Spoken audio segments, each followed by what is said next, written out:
It sounds disturbing. Museum of Death. I don't know what it is, but there it is. So, you see what I see.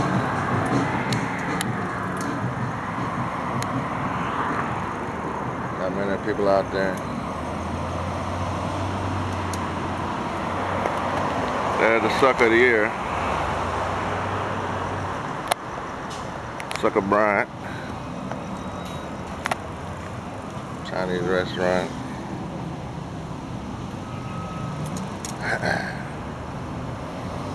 Anywhere USA, man.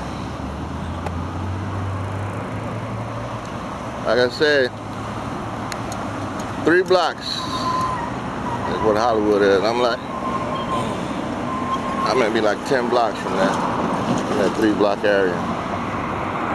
So Hollywood is not a big giant place. That's one of the things that struck me when I first got here. So you don't have to be surprised when you get here. I know Jimmy Kimmel shoot his movie, shoot his show down there, but we going down there.